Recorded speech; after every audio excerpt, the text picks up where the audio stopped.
So one shot gaming na naman mga bossing nagbabalik para sa isang napakagwapong clutch. So nakita nyo naman dito, nakipaglaro muna tayo sa ating Thomas and Friends kasi low streak na sila eh.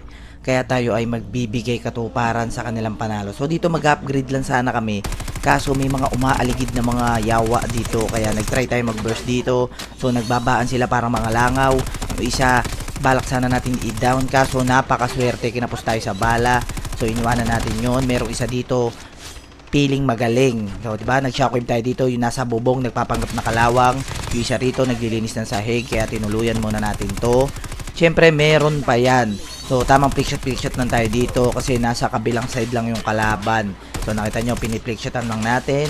So, since nakita ko nag-push yung kakampi ko, magpo-push din tayo. Yung isa rito, masyadong ginagalingan maglaro ng Code M. Kaya pinahiga muna natin dyan.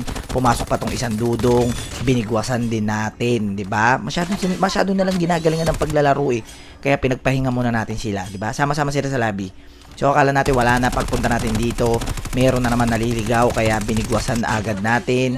Yung isa doon nagsa-sightseeing pa. Kaya binigwasan na rin natin 'yan. Syempre, tinuluyan na din natin. So, akala natin wala na. Diba, nagdulot pa lang tayo dito. Inisip ko wala na. Kaso may dumarating na naman dito na mga mag-audition. So, yung isa rito, nag-shockwave tayo, bumaba. Binigyan niya tayo ng loot. Napakabait na ito, diba? Pumunta siya rito para bigyan lang tayo ng loot. So, inisipin ko na naman wala. Pero merong footstep dito sa likod para sila nag-audition. Yung isa rito gustong kumanta. Yung isa talent sasayaw daw. So, pinag-audition muna natin sila rito. Pero binigay muna natin sa kampi natin yung kill, diba?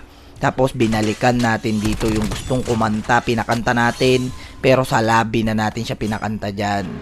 So after natin doon, akala ko makakaalis na kami para mag-Arsenal, pero yung isa dito gustong mag-dog tag. So since ano ba ang ating gagawin kapag ganyan, gusto niyang umalis eh, kaya tayo ay magbibigay ng baon sa kanya dito. Binigyan natin siya ng baon dyan para pagpunta niya sa lobby, pareha sila masaya na makakampi niya dyan, di ba? So dito nag-Arsenal na kami. So pag akit ko rito, merong dudong ditong naliligaw. Nag-shockwave tayo pero hindi tumama. Kasi masyado niyang ginagalingan mag-one tap. Ginagalingan mag-one tap ni Kuya rito. Kaya pinagpahinga natin. Pag akit natin dito, yung kakampi niya nagsa-sightseeing. Sinamahan na siya papuntang lobby. Diba? Para hindi siya malungkot. Kasi yung kakampi ko ron, binugbog ng isang squad. Diba? So dahil nadali silang dalawa dyan, tayo ay magdo-dog tag. Kaso kina-cancer yung dog tag. So since alam nyo na pag ganyan, syempre malalas gate tayo. Kaso nakasalubong niya dito si San Pedro. Kaya hinatid muna natin siya sa langit dyan. Sabay board out ulit yung pogi dito. Tignan nyo. Syempre nadali natin yung isa. Magsusumbong na yan doon sa kanyang mga kakampi. Tignan nyo, binubuntutan na tayo nung isa eh. Binubuntutan na tayo. So akala niya tatakbo yung pogi. Hindi niya alam. Nagpapanggap tayong kalawang dito. Kaya pinektusan na natin agad dyan. Kasi masyado niyang ginagalingan mag-code M. Kaya pinagpahinga muna natin. Kasi sobrang galing maglaro eh. Diba? Kaya pinagpahinga muna natin siya dyan. So syempre last game na naman yung pogi.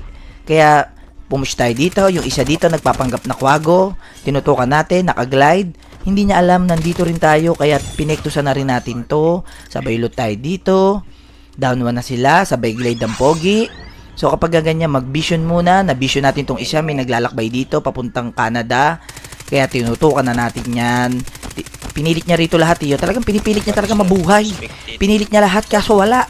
Tapos yung isa ron naki-is pa natin. Nag-flick shot ulit tayo dito. Tamang tutok tayo sa mga dodong. Kasi ginigipit sila ng zone. Kaso ginigipit din sila ng pogi dito. Kaya binunot na natin ang pambansang cluster dito. Tamang balibag tayo dun sa mga dudong. Alam ko ano na yan eh. Kumbaga kinakabahan na, hindi niya alam kung i-up niya or hindi. So pares nila kinain yung cluster natin doon.